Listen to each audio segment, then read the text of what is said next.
설교를 준비하다가 한 교수님의 과학 칼럼을 읽게 되었습니다. 칼럼 내용을 읽다가 보니 처음 보는 단어가 있어서 좀 찾아보았는데요. 관찰의 이론 적재성이라는 단어입니다. 굉장히 생소하지요. 무슨 뜻인가 하면 이렇게 정의합니다.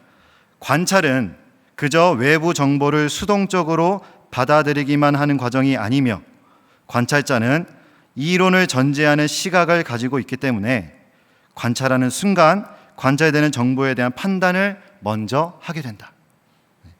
하나의 어떤 상황을 바라볼 때 이미 그 사람 안에 이론이 있다라는 거예요. 이미 가지고 있는 생각의 프레임이 있고, 이미 그 가지고 있는 경험들로 인하여서 그 대상을 바라본다라는 뜻입니다. 쉽게 말해서 자기가 믿고 싶은 대로 볼 수 있고, 자기가 생각하고 싶은 대로 볼 수 있다라는 말입니다. 그 칼럼에서 이런 예를 들었습니다. 옛날에는 지금처럼 과학이 발달되지 않았으니 이 태양이 떠오르는 모습을 보고 우리가 보고 있는 하늘에 태양이 올라왔다가 지는 것으로 생각했다라는 거예요. 이 지구가 우리 온 우주의 중심이라고 생각했기 때문에 그런 생각을 했겠죠. 그런데 사실은 지구가 자전을 하는 그 원리에 의해서 태양이 보였다가 사라지는 것이죠. 그래서 처음에 이 지동설이 제기되었을 때에 굉장히 큰 논쟁이 있었다고 합니다. 똑같은 해가 떠오르는 모습을 보지만 누구는 그 지동설을 받아들이고, 누구는 자신이 그동안 믿고 있던 어떤 신념, 또 종교적인 이유 때문에 그것을 받아들이지 못하고 격한 거부 반응이 일어났던 것이죠. 또 하나의 예를 좀 들어보겠습니다. 마침 오늘 그 한 구절 묵상에 있었던 그 말씀인데요. 이스라엘과 이 블레셋의 전쟁 중에 블레셋 진영에서 골리앗이 나옵니다. 나와서 이스라엘 백성들을 향하여서 한 사람을 보내라, 나와 싸우자, 이렇게 이야기를 하죠. 모든 이스라엘 사람들이 그 골리앗의 엄청난 체구와 그 체구에 걸맞는 무기들을 보고 겁을 먹습니다. 두려움에 빠지죠. 그러나 같은 골리앗을 보고도 다윗은 다르게 받아들입니다. 이렇게 이야기합니다. 사무엘상 17장 45절, 다윗이 블레셋 사람에게 이르되 너는 칼과 창과 단창으로 내게 나아오거니와 나는 만군의 여호와의 이름 곧 내가 모욕하는 이스라엘 군대의 하나님의 이름으로 내게 나아가노라.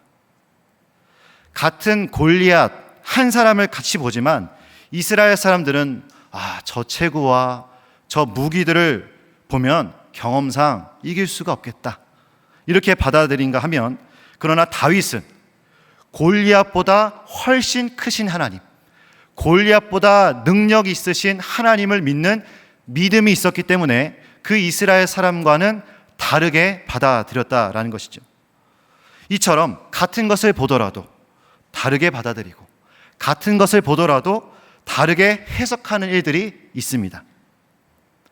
저는 오늘 설교 제목을 보는 것의 차이라고 지어봤습니다. 오늘 본문 말씀에서도 이 같은 사람, 같은 상황을 보고도 그것을 보는 사람마다 다르게 반응하는 이야기로 구성이 되어 있습니다. 이 관점으로 오늘 말씀을 함께 나누길 원하는데요. 첫 번째 이야기는 제자들과 예수님의 시각 차이입니다. 오늘 본문은 이렇게 시작합니다. 1절에 예수께서 길을 가실 때에 날 때부터 맹인된 사람을 보신지라. 예수님이 길을 가시다가 날 때부터 눈을 보지 못하는 시각장애인을 보게 됩니다. 예수님이 보시니 제자들도 보게 되었겠지요. 이 사람은 시각장애인이기도 했지만 그 집안의 형편이 좋지 못했는지, 혹은 이 장애 때문에 사회생활을 할 수 없어서인지는 모르겠지만 8절을 보시면 이 사람은 평소 구걸을 하며 생계를 유지했던 사람입니다. 장애를 가지고 있고 구걸을 해야 생계를 살아갈 수 있는 사람, 참 어려운 삶을 살고 있는 사람이죠. 일반적인 시각이라면 이 사람을 딱 봤을 때 어떤 마음이 들어야 할까요? 아이고, 참 힘들겠다, 참 어려운 삶을 살겠다, 혹시 내가 도와줄 것은 없을까, 실제로 도와주는 행위까지 가지는 못할지라도 이런 긍휼한 마음이 드는 것이 일반적이고 정상이라고 할 수 있겠지요. 그런데 이 시각장애인을 본 제자들의 첫 마디가 이렇습니다. 2절입니다. 제자들이 물어 이르되 랍비여, 이 사람이 맹인으로 난 것이 누구의 죄로 인함이니까? 자기니까 그의 부모니까? 그 시각장애인을 보자마자 하는 소리가, 선생님, 이 사람이 이렇게 된 것이 누구의 죄 때문입니까? 자기 죄 때문입니까? 아니면 부모의 죄 때문입니까? 참 이상하지요. 그렇게 안타까운 상황을 보고도 바로 든다는 생각이 누구의 죄 때문인가? 이런 질문을 하고 있습니다. 그런데 이 제자들이 이렇게 질문하는 데는 그래도 나름의 이유는 있었습니다. 당시 이 전통적인 유대 사회에서는 병이나 장애를 죄의 결과로 보는 인식이 있었어요. 그런 인식이 있었던 이유는 이 하나님께서 이스라엘에게 주신 율법에 나와 있는데, 신명기 28장에 보시면 하나님의 말씀을 거역하는 자가 어떤 저주를 받게 될 것인지 세세하게 기록된 율법이 있습니다. 하나님 말씀을 거역하면 재산도 잃을 것이고, 길거리에서 수치도 당할 것이고, 또 자녀들이 잘 안 될 것이고, 병에 걸릴 것이고, 장애를 얻게 될 것이고, 이런 구절들이 있습니다. 그리고 출애굽기 34장에 보면 하나님께 죄를 지은 자에 대한 형벌이 자녀들에게까지 이어질 것이라는 경고의 말씀이 있어요. 그러니까 이 전통적인 유대 사회에서는 이 율법을 근거하여서 질병이나 장애는 죄의 결과다라는 인식이 있었습니다. 그런데 이 인식은 율법을 바르게 해석해서 얻어낸 인식이 아닌 거죠. 그 신명기 28장에 말씀드렸던 이 하나님의 말씀을 거역할 때 받을 저주, 이 문자 그대로 해석하면 안 됩니다. 안 지키면 이런 병에 걸리고, 안 지키면 재산을 잃게 되고, 안 지키면 장애를 얻게 되고, 이런 식으로 이해하면은 안 됩니다.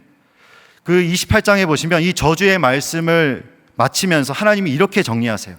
28장 46절에 보시면 이 모든 저주가 너와 내 자손에게 영원히 있어서 표징과 훈계가 되리라. 무슨 뜻입니까? 이 말씀들은 표징이라는 거예요. 표징이 무엇입니까? 가이드라인이라는 것이죠. 낭떠러지 부근에 있는 오지 마시오 경고판과 같은 것입니다.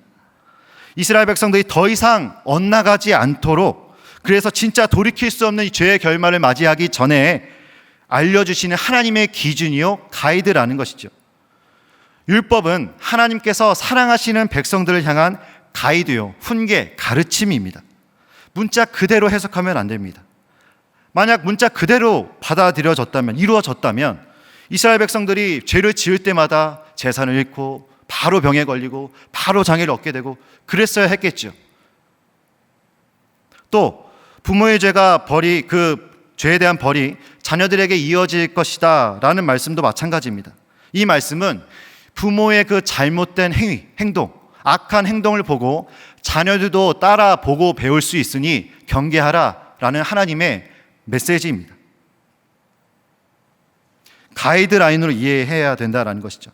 그러나 당시 유대인들을 비롯한 이 제자들은 이 율법을 통해 전해주시는 하나님의 그 안타까운 마음, 사랑의 마음에는 관심이 없고 문자 그대로 가지고 와서 이렇다 저렇다 판단하는 기준을 삼아버린 것입니다. 사랑의 율법을 말 그대로 율법주의로 만들어버린 것이죠. 제자들 스스로는 이 전통적인 유대교의 인식과 율법적인 관점으로 이 시각장애를 잘 바라봤다, 좋은 질문했다 스스로 생각했을 수 있을 것 같습니다. 우리가 이 교회 내에서도요, 어떤 상황에 대해 또는 어떤 사람에 대해 너무 쉽게 판단할 수 있는 경향에 빠질 수 있는 것을 주의해야 합니다. 소위 말씀을 많이 읽는다고 할수록, 기도를 많이 한다고 하시는 분일수록 빠질 수 있는 큰 위험입니다. 저 같은 목사는 더더욱 그렇고요. 예를 들어 이런 것이죠. 어떤 성도에게 좋지 않은 일이 생겼을 때 그 그 사람 요즘 기도 안 해서 그런가? 그 사람 봉사 안 해서, 순종 안 해서 그런가? 함부로 판단하는 것이죠. 또 사람에 대한 판단도 마찬가지입니다. 그 사람 성격도 좋고 뭐 다 좋은데 부지런한데 말씀은 조금 안 읽는 것 같아. 그 사람 조금 똑똑하고 일도 잘하는 것 같은데 긍휼한 마음은 조금 부족한 것 같아. 이런 판단의 근거는요, 다 그럴싸합니다. 성경 말씀이나 일반적으로 우리 안에 통용되는 신앙의 원리에 근거한 판단 같지요. 그런데 성경 어디에서도 그런 판단을 해도 된다 하시는 말씀은 없습니다. 우리가 말씀을 읽는 이유는 어떤 사람의 죄를 가려내기 위함도 아니고 그 사람에게 닥친 어려움을, 그 원인을 판단하기 위함도 아닙니다. 우리가 하나님의 말씀을 읽는 이유는 하나님을 바로 알고 하나님의 사랑과 그 은혜의 깊이가 얼마나 깊은지 깨닫게 되고 주님을 더욱 닮아가게 되고 주님의 말씀대로 살아가기 위함입니다. 요즘 우리 교회에서 그리스도 중심 성경 읽기와 방학 과제 진행되고 있죠. 여러분 방학 숙제 잘 하고 계십니까? 그런데 이 숙제의 결과가, 그리스도 중심 성경 읽기의 결과가 자꾸 남을 판단하고 정죄하는 것으로 이어진다면 어서 그 숙제를 그만 두시면 안 되겠죠. 방향을 잘 바꿔야 합니다. 잘 잡아야 합니다. 관찰의 이론 적재성, 어떤 상황을 바라볼 때, 어떤 사람을 바라볼 때 바른 인식이 있어야 우리가 바로 보고 바로 받아들일 수 있음을 우리는 기억해야 된다라는 것이죠. 이 제자들의 다소 편향된 질문에 예수님은 이렇게 단호하게 대답하십니다. 시각장애인을 바라보시는 예수님의 시각은 어떠신지 보겠습니다. 예수께서 대답하시되 이 사람이나 그 부모의 죄로 인한 것이 아니라 그에게서 하나님이 하시는 일을 나타내고자 하심이라. 이 사람이나 그 부모의 죄 때문이 아니다. 지금 이거는 죄를 판단하는 문제가 아니다. 나는 지금 그에게서 하나님이 하시고자 하는 일을 나타낼 것이다. 제자들과는 완전히 다른 시각입니다. 제자들은 누구의 죄 때문인지를 판단하고 생각하고 있을 때 주님께서는 이 사람을 통하여서 하나님의 일, 복음의 역사를 계획하고 계셨던 것입니다. 이 얼마나 다른 시선입니까? 제가 섬기고 있는 우리 사랑부에서는 부모님들과 한 달에 한 번씩 기도 모임을 하는데요. 나눔도 하고요. 하루는 이 장애를 가진 우리 자녀들을 통해 하나님께서 각 가정들에게 어떤 은혜를 주셨는지 한번 나눠보자 해서 이제 제가 한번 질문을 드려봤어요. 근데 대부분의 부모님들께서 이 질문을 듣더니 아이고 목사님, 한 사람당 1시간씩 얘기해도 부족해요 그러시더라고요. 다 얘기하다가 오늘 집에 못 간다고 하시더라고요. 그렇게 웃으면서 나눠주시는데 어찌나 은혜가 되고 또 도전이 되던지요. 한 부모님께서는 자녀에게, 자녀가 어릴 때죠, 장애가 있다는 사실을 알게 되었을 때 어떻게 해야 되나 당황스럽고 두렵고 막막하고, 또 오늘 이 말씀에서처럼 사실은 아니지만 사단의 공격처럼 어떤 죄책감 같은 것도 오고, 또 부모로서의 어떤 미안함, 이런 여러 가지 감정들 때문에 힘든 시기를 보냈지만 이 시간이 지나면 지날수록 하나님께서 이 자녀를 통해 그 부모님을 만나주시고 정말 세밀하게 말씀하여 주시고 정말 깊이 있는 그 하나님의 사랑을 맛보게 하시고 그 부모님을 변화시켜 가더라는 것입니다. 이 하나님의 자녀로, 이 자녀를 통하여서 하나님이 본인을 성장시켜 주시고 만져가시는 것을 느껴지니까, 너무 선명하게 느껴지니까, 아, 이 자녀를 보내주신 것이 나에게 축복이구나, 이런 고백을 할 수밖에 없다, 이런 나눔을 하시더라고요. 어떤 가정에서는 이 장애를 가진 자녀로 인하여서 믿지 않던 가족들이 예수님을 믿게 된 거예요. 이 장애의 아이를 붙드시는 하나님, 인도하시는 하나님, 정말 세밀하게 인도하시는 그 하나님을 보고 있노라니 하나님을 거부할 수가 없는 거예요. 하나님 아니고서는 설명할 수 없는 일들이 일어나니까 이 가족들도 하나님을 믿게 되더라라는 것입니다. 이 자녀가 가정에 있어 복음의 통로가 되었다, 고백하시는 것이죠. 이런 간증들을 하시면서 그러나 힘든 것은 여전히 힘들다 고백하세요. 상황은 바뀐 것이 없습니다. 그러나 이 부모님들께서 자녀와 상황을 바라보는 시각이 어떤 인간의 한계와 연약함에 머물지 않고 하나님이 하시는 일에 초점이 맞춰져 있으니까 이런 고백을 할 수 있게 되더라라는 것입니다. 제가 우리 사랑부 장애인 이 청년들과 학생들에게 정말 지겹도록 축복하는 말씀이 있습니다. 지겹도록과 축복이 약간 어울리지는 않는 것 같은데 지겹도록 축복하는 말씀이 있습니다. 여러분은 복음의 통로라고, 복의 통로라고요. 여러분들을 통하여서 하나님이 영광 받으시고 여러분들을 통하여서 수많은 영혼들이 주께 돌아오게 될 것이라고 정말 귀에 인이 박히도록 축복의 말씀을 전해요. 사랑하는 성도 여러분, 제가 말씀을 드리고 싶은 포인트는요, 이 땅의 모든 장애나 연약함이 하나님의 일을 위해 존재한다 이런 말씀이 아닙니다. 진짜 포인트는 인간의 그 어떠한 연약함이라도 그것을 하나님이 하시고자 하는 일로, 하나님이 하시는 일의 통로로 사용하실 수 있는 분이 우리가 믿는 전능하신 하나님이라는 사실이 포인트입니다. 이것이 하나님이 복음의 일을 하시는 방법이에요. 고린도전서 1장 27절 유명한 말씀이시죠. 한번 우리 같이 읽어보겠습니다. 시작. 그러나 하나님께서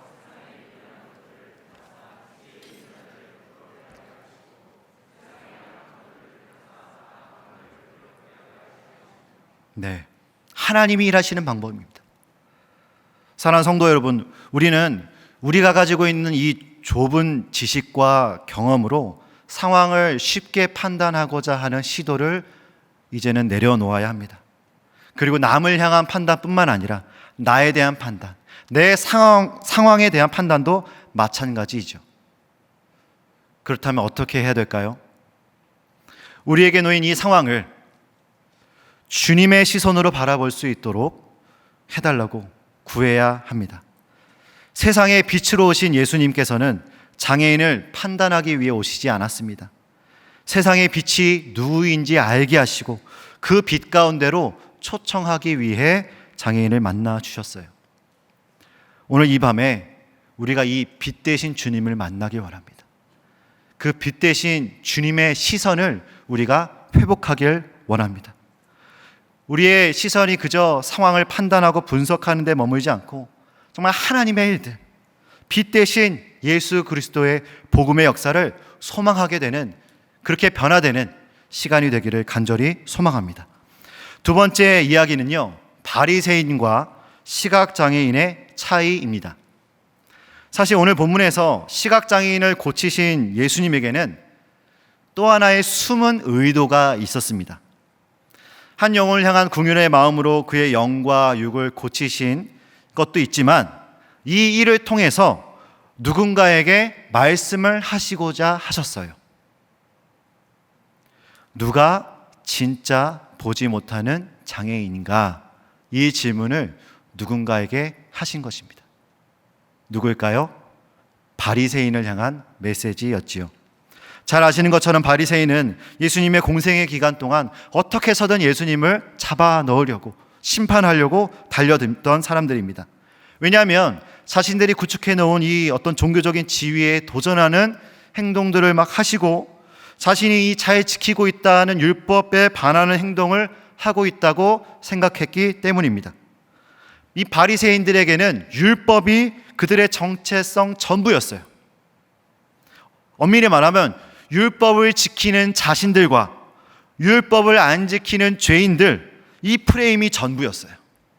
모든 상황들을 그렇게 보는 것입니다. 그런데 마침 그 요한복음 9장 14절에 보시면 예수님께서 기적을 행하신 날이 안식일이었다라고 나옵니다. 안식일엔 그 어떤 행동도 하면 안 된다라는 그 율법이 있죠.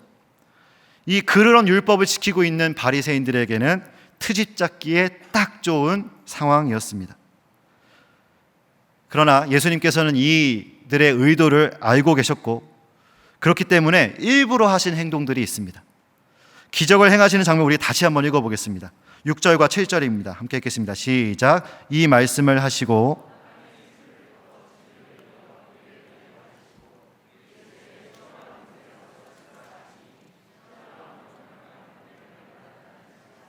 이에 가서 씻고 밝은 눈으로 왔더라. 사실 주님은 말씀만으로도 고치실 수 있는 분이세요. 죽은 나사로도 말씀으로 살리신 분이십니다.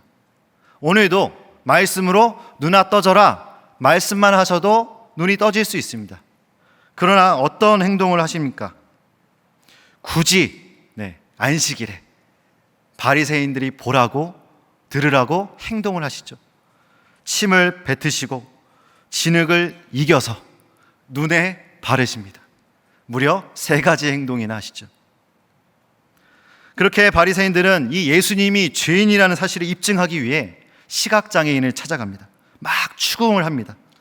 이 추궁한 내용이 9장 13절에서 34절까지 무려 20절에 가까운 내용이 이어지는데요. 대략적인 내용은 이렇습니다. 바리새인이 장애인에게 묻죠. 도대체 어떻게 된 일이냐? 예수라는 사람이 안식일을 지키지 않았으니 죄인은 아니냐? 너는 그 사람을 어떤 사람이라고 생각하느냐? 이런 식으로 바리새인과 그 회복된 시각장애인이 서로 대화를 하는데 대화가 사실 잘 이루어지지 않습니다.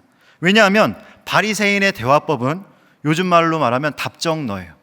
답은 정해져 있고 너는 예수가 죄인이라고 말만 하면 돼.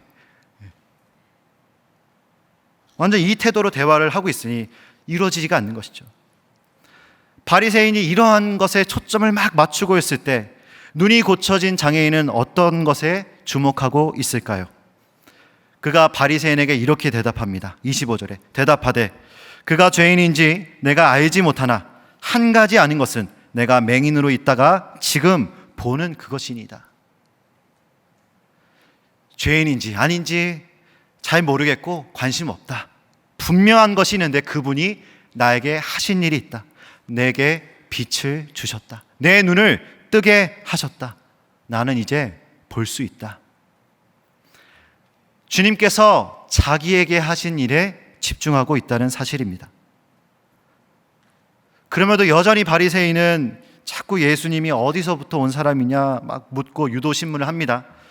또 이렇게 대답합니다. 30절에 그 사람이 대답하여 이르되 이상하다. 이 사람이 내 눈을 뜨게 하였을 때 당신들은 그가 어디서 왔는지 알지 못하는도다. 33절에 이 사람이 하나님께로부터 오지 아니하였으면 아무 일도 할 수 없으리이다. 바리새인의 끈질긴 추궁에도 예수님이 어떤 분이신지를 정확하게 말하고 있습니다.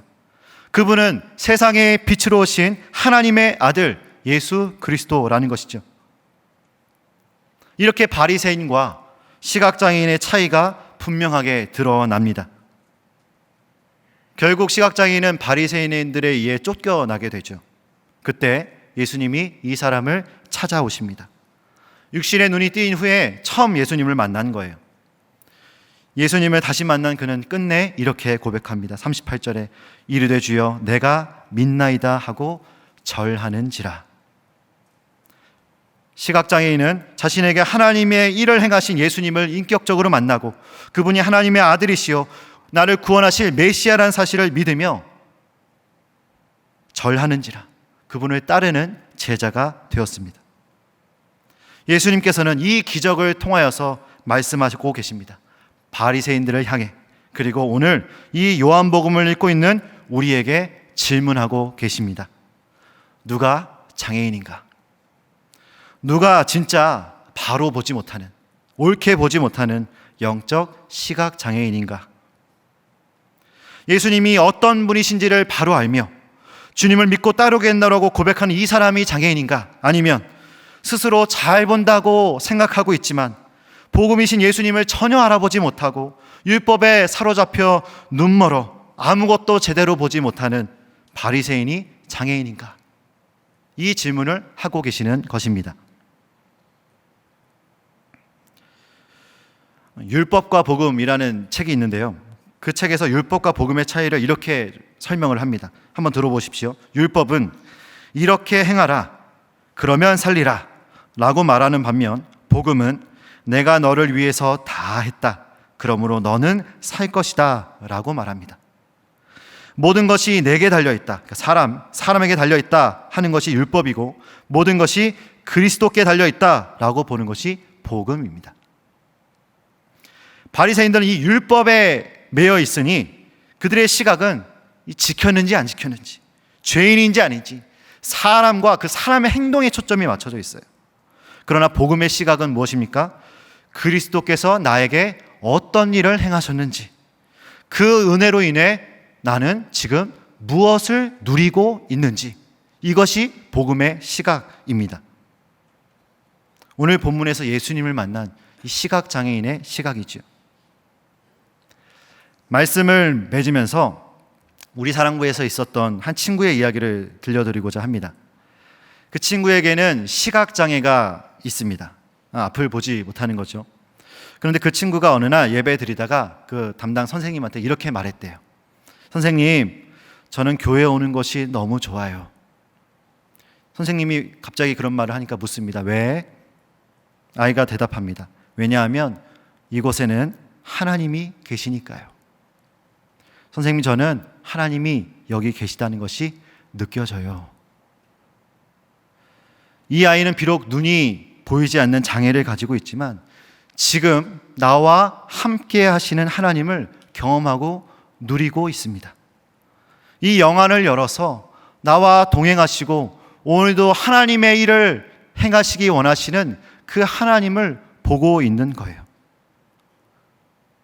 사랑하는 성도 여러분, 우리가 볼 수 있다고 생각하는 우리는 요즘 무엇을 보고 있습니까? 무엇에 집중하고 있습니까? 어떤 시각으로 나와 내 주변과 상황들을 바라보고 있습니까? 오늘 이 밤에 복음을 경험한 자의 시각이 회복되기를 소원합니다.